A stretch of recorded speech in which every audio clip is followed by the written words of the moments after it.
Good afternoon, everyone. Thank you for coming. I am Ariel DiLiberto. I'm Melissa Alfon. And we are going to be talking about some visions of what a socialist future could look like as far as gender is concerned. So, really quickly, our token, what is socialism slide. Mara really already covered this, but socialism is an economic system characterized by social, aka collective ownership of the means of production, and cooperative management of the economy with true democracy. So we're talking about gender and socialism because capitalism oppresses people of all genders and sexualities, but non-cis men and LGBTQ populations are the most acutely oppressed. Socialism is a political economic system that can achieve gender equality. It's not implied, but we believe that moving to a post-capitalist system is a prerequisite for gender equality. And socialism has historically acknowledged the necessity of at least women's liberation.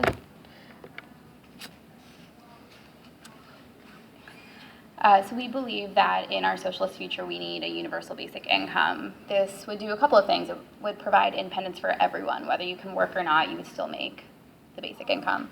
It also provides freedom from all oppressive partners, but specifically from male partners who are typically earning more money than women. This is especially important for survivors of domestic violence, people in abusive relationships, and also people in non-abusive but just kind of crappy relationships that wouldn't be able to leave because they can't afford a separate rent or for whatever reason like that. They wouldn't have to stay. You would be able to be financially secure with or without a partner. So going back to our capitalist reality first, to talk about caretaking. So currently, caretaking is highly gendered. It's either underpaid or unpaid. It's isolating and it's not collectivized. It's quite inefficient. We have many individuals providing care to one other person, whether it be one child that is theirs or not theirs, one aging person or one person who is unwell. And those people, whether it's paid or unpaid, tend to be women, not exclusively, but the task of caretaking often falls to women. So in our socialist future, we believe that the choice of how we care for the people we love is a human right to have a choice. We really want to focus on the choice because a lot of people think of a lack of choice when they think of socialism, but actually we think with real democracy, there'll be much more choice and much more freedom. A few basic examples are compensation for individuals caring for another. If you are caring for someone else, caretaking is a job and a really important job, and you should be paid for that. A universal shorter workday and work week to free up time for caring, community participation, and political engagement, which we see as a prerequisite for a really holistic caretaking system. And then workplaces where the job expectations and career trajectories are organized around the assumption that all workers have caring responsibilities. Right now, it's the opposite. The assumption is that you don't have those responsibilities. You are available at least 40 hours a week, possibly around the clock, depending on what kind of job it is. And that if you do have someone to care after, you're able to find someone else to do that for you. So in our socialist future, beyond those kind of basic conditions, we believe that there could be collectivization of care. Like I said before, it's really inefficient to have one person caring for one other individual when those responsibilities can easily be shared. If you're watching one child, it's easy to watch a second one while you're watching the first one. And we see this already, especially I would say in low-income communities. There's an informal collectivization where neighbors, friends, and family help look after children or the elderly. Even where I grew up in a far-flung suburb of Philadelphia, my parents participated in a babysitting co-op where they could drop their kids off at another member's house, and we would just do whatever their kids were doing for the night, and they would come get us, when they were done going on their date night or whatever they were doing. But the problem with those arrangements is they all exist within the context of capitalism, which means everyone is working really long hours, really long work weeks, and receiving pretty much no financial support from the government for raising a child. So what we are imagining are also daycare cooperatives, which would be embedded in neighborhoods, drawing on both volunteers from each child's caring community, which is not only their parents, but anyone else who might care for them, and employing highly skilled and well-paid child care workers. But there is a prerequisite for that to work, and that is, oh wait, sorry, I always forget about this slide. So these are just a few examples. There are actually already some daycare cooperatives, including one in Philadelphia that operates 3 different centers called Child Space. These centers are worker-owned and managed, and they have a board comprised of parents, child development specialists, community supporters, and the staff of the centers. So it's possible, and it would only be better under socialism. Another example is Quebec, which has publicly funded child care centers since '97. About 70% of the children in Quebec get their child care from this system, and it costs $7 to $20 a day on a sliding scale based on income. So, sorry, back to the prerequisite for those daycare cooperatives to work is democracy. So this is our capitalist reality, and I have democracy in quotation marks. I think everyone in this room probably already agrees that our democracy is broken and it's not serving most people. Most people don't have a say in how things go, how our economy is run, how our political system is run, and here's just a political cartoon advertising one of those many, many ways, which is the issues of campaign finance reform and the fact that you can't even run for a political position unless you have buckets of money. So in our socialist future, we will have true democracy, and that will, in terms of kind of caretaking and daycare, that will include decentralizing the welfare state and providing care through local neighborhood-based institutions, expanded democratic decision-making that will put those local groups in contact with the wider public, which I'll get to in a second. And so in the context of the daycare cooperatives, what that would mean is that as much decision-making as possible about caregiving would be made at the level of the cooperative, but the cooperative would also be required to send representatives to a regional caretaking association, and there they would make decisions on more of a regional level, and attending those regional levels would be a prerequisite for getting resources at the local level. And what they found in cities and countries that already do have some sort of participatory democratic process is that even though at the beginning people tend to arrive at the table with only their own self-interests in mind or their interests of their immediate group, they soon start to, as they actually participate in the process, sympathize with those who are also at the table and make decisions for the broader good rather than just for their own interest group. So moving on to domestic labor, another task that is often gendered. Our capitalist reality, I'm going to use this quote from a Jacobin article from last fall. Even the most democratized 2-income nuclear family household cannot meet its domestic and care responsibilities alone without overworking its own members or exploiting low-paid workers in the care and service industries. And I don't think anyone would disagree with that statement. In our socialist future, many menial household tasks will be done by machines. Everyone's probably familiar with the Roomba in the bottom left corner. You might not know that there's also a floor mopping robot that already exists, and Winbot, the window cleaning robot. So these technologies are already beginning to exist, and while they're liberatory in principle, these are all highly expensive machines running at least $500 each. And it just pains me to think of all the single-family homes that have a Roomba that runs for about an hour a day and then it's done cleaning. In our socialist future, we'll not only have machines, but we will share them.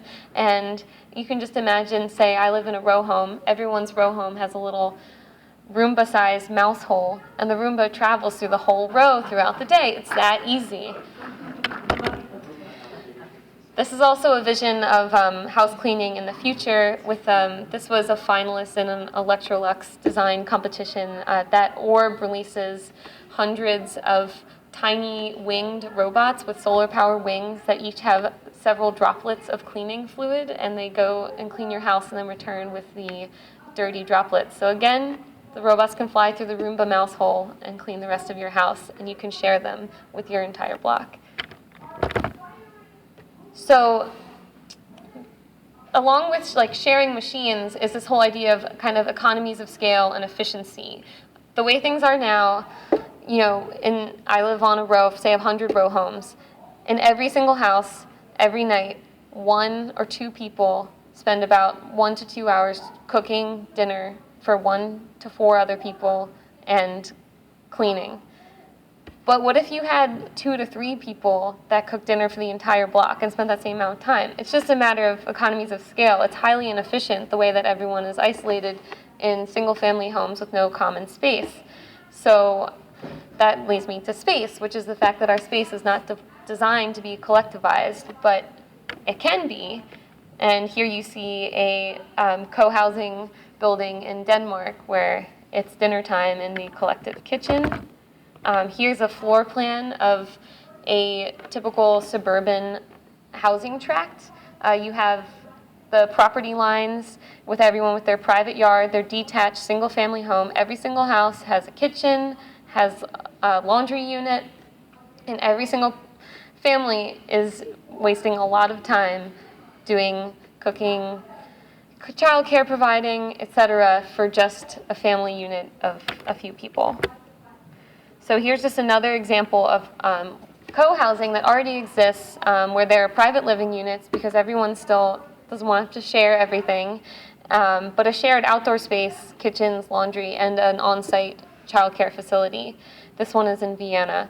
And the big one here for me is actually the shared outdoor space, because if someone's already out there with their child, you can let your child out there and you don't have to watch your child. It really frees up a lot of the childcare capabilities, and I think about this all the time with my own row home, which our backyard abuts the backyard of the houses on the street behind us and the houses next to us, and we all have these tiny yards that we all spend a little bit of time in, and if we just took down all the fences, we'd have an amazing block-wide park that we would all have a lot more space, and it would just be better.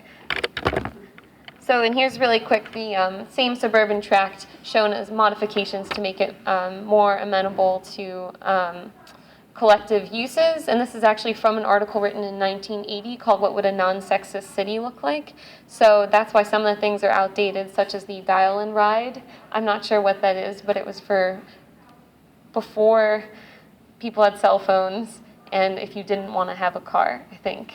So, but as you can see, everything with the vertical lines is shared outdoor space, and there's a shared kitchen and a shared daycare and a shared laundry, and everyone's lives are a lot better. Also, as far as public space that is designed for all users in mind makes it a lot easier to go through life if you are someone who's providing care. For example, I have a dog that has very high anxiety, so there are many places I cannot take my dog. And that's okay with me because it's a dog, but if I, for example, was with someone, I was taking care of someone who had a wheelchair or someone who was a child and I wanted to go to a public space, I would hope that it would be designed so all users could enjoy it, and so we could, go through life without having to worry about really simple things like, are we going to be able to get into the park, or are there going to be stairs? Okay, over to you. So reproduction in our capitalist reality. Right now the priority is to raise future workers as cheaply as possible, and there is little to no concern for the outcome when children are raised in poor conditions. And so the costs are outsourced to the parents. There's no support financially in terms of caretaking like Ariel talked about, or at work. But in our socialist future, reproduction, the priority would be to produce future members of society who will improve humanity. The focus would be on the health and well-being of children and parents. And to do that, there would be generous state-funded parental leave, child-friendly workplaces with things like flex time, collectivized childcare, and being able to work from home if necessary. And there would also be free pre- and postnatal care, as well as free birth, whether that's at home, in a hospital, or in a birth center. More generally, there would be universal reproductive health services. Medical decisions and regulations affecting a specific population would be made by those they affect. So that means that cis men are not making decisions about cis women's bodies or trans women's bodies because they don't have that lived experience to make those decisions. And I'm putting a lot of... Sorry, what? Sorry. Do you want to go see the slide? If she steps forward behind the podium, does that work? Okay. And I'm putting a lot of emphasis on childbearing, but of course women are all equal regardless of whether or not they choose to have children. they're equal because they're humans, which I think is something that's kind of lost right now. And one more piece of that is that the cis male body would be decentered as the standard or normal human body. Before the Affordable Care Act, women could be denied insurance if they were pregnant because pregnancy was viewed as a pre-existing condition. That is currently still a little bit true. You have to be on most healthcare plans for a certain amount of time before you can get maternity benefits. But pregnancy is only a pre-existing condition if you view the human body as something that doesn't get pregnant normally, which is male body. So yeah, that's not a pre-existing condition. If we view human bodies on a spectrum where there are pregnant women, not pregnant women, trans men, and all the people that fall in between there, then pregnancy is just a normal part of being a human. People are pregnant or not pregnant at different points in their lives, or not at all, but it's not different from the norm. So one more piece about healthcare, going back to, unfortunately, our capitalist reality. This is a scene many people have probably seen before. These are pro-life protesters outside of a Planned Parenthood who are harassing the women and other people who are going into this facility. Something about this talk today is I know a lot of the issues that we're touching on are both cultural and systemic, so it's both about the structures that reinforce the culture and then the culture that has shaped the structures. So we're talking a lot about structure, but it's kind of a chicken and egg thing. So we're hoping that with structure, a lot of the culture will change, but there will also be cultural work to be done. So there's a lot of things structurally and culturally that allow protests like this to happen, but in our socialist future, healthcare would be provided in centralized health centers where all health services were provided out of one center, and they would be located based on population, not based on where a private health firm decides to locate. Therefore, you wouldn't be able to be singled out as a woman walking in to get reproductive health services because every single person who needs any health service at all would be walking into the same building. And that's a small change. It's obviously a much bigger cultural issue that people believe that they can harass women for decisions about their own body. But this is just one of the many structural changes that we believe will help change that culture.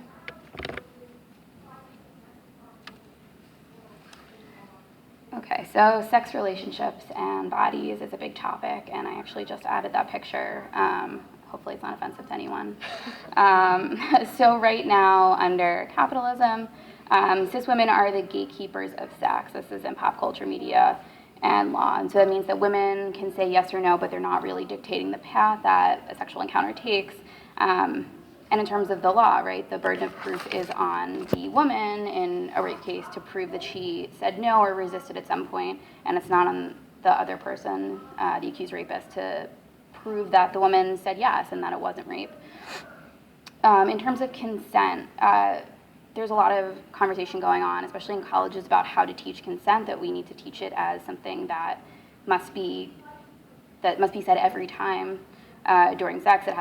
Someone always has to say yes verbally, and we think that consent is a band-aid for a larger cultural issue and for our collective shame and lack of communication and understanding of individual preferences. Part of this is to be blamed on porn, which is a billion-dollar industry, and it teaches us that sex is very formulaic. And porn is also somewhat to blame, as well as the regular media, for a lot of body shame that we feel because media and porn promote one type of body. And another part of this, which I wouldn't say is due to porn, but periods and menstruation are seen as unhygienic. So in our socialist future, there'd be mandatory sexual education focused on individual preference and communication, meaning that every single human body is different, so we shouldn't assume that anyone likes something that anyone else likes. You don't know until you ask, right? So because that conversation would become an essential part of every sexual encounter, consent is built into it. When people are talking about how you always need a yes when you're having sex, need someone to consent to it. People don't like that because they say that having that talk kills the mood. But if you're having a talk anyway, as you should every time you have sex with someone new, it would be built in. You wouldn't have to stop things to ask a separate question. It's just part of the conversation around sex. And we also believe in menstruation workplace policy. It's a real physical issue that women deal with, and it should be treated as such. And it should also be valued and celebrated beyond that. So if you see the picture, honk if you're on your period. It's not unhygienic. That's something that's taught to us. There's no shame in natural body functions. Part of it is because there aren't really great options for periods. I really believe that if men had periods, like, you would have amazing technology for dealing with it. But, you know, tampons and pads are a great market because you have to throw out every single one and buy a new batch every month. Something like menstrual cups are reusable for up to 10 years. Thank you. Better for the environment, better when you have to buy them because it's once every 10 years for like $30, something like that. And I think that would give women a different relationship with their bodies if they weren't feeling like this is something disgusting that happens to me every month and I just have to deal with it, versus like, this is amazing because I could give life if I wanted to, and if not, that's cool too because I'm still really important. So back to our capitalist reality.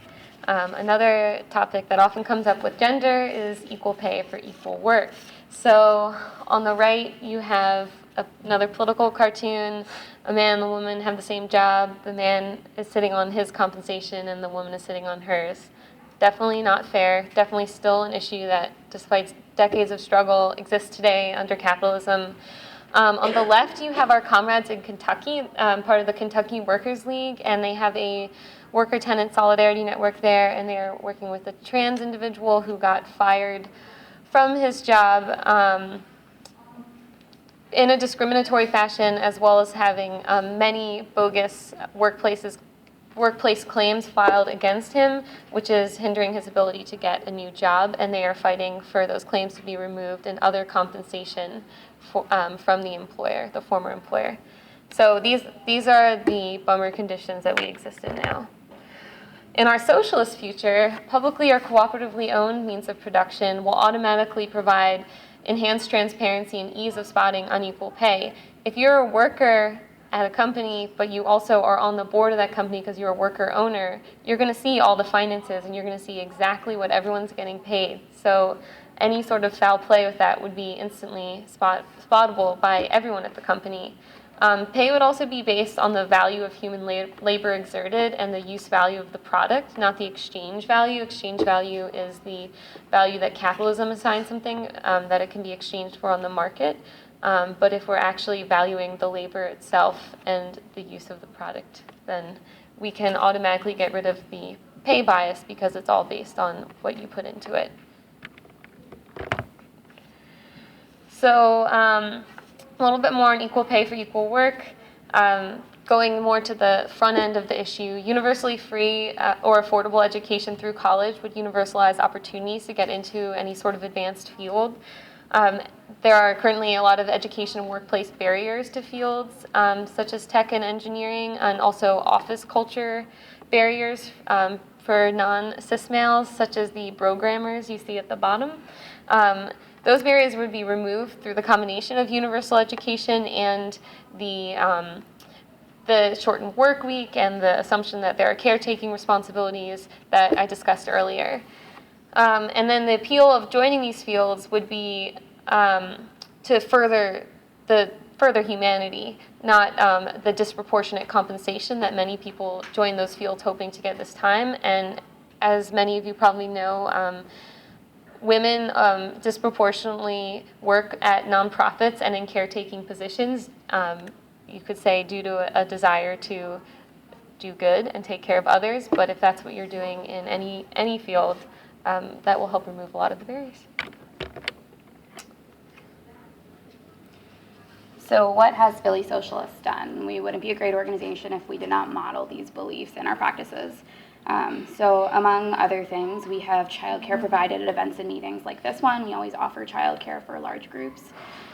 We use a progressive stack. We will probably do that tonight, I assume, but at our meetings where we're calling on people who are underrepresented within this group and who don't usually get a chance to talk, to make sure that they're not people that are talking too much. Excuse me, initial research on a socialist child care project, and an anti-catcalling solidarity network. So if you're interested in either of those, let us know. We're still doing research. We have a women's caucus which meets about once a year to discuss women's issues within the group. There is a female arbiter role. There was last year and there will be again this year, and there are currently 2 women on the central committee, and it's the 2 of us. And there is equal access to training responsibility for all members for anything they want to do within the organization. Sexual violence policy. I just remembered that. Oh, we're working on a sexual violence policy, so if you have ideas about that, also let us know.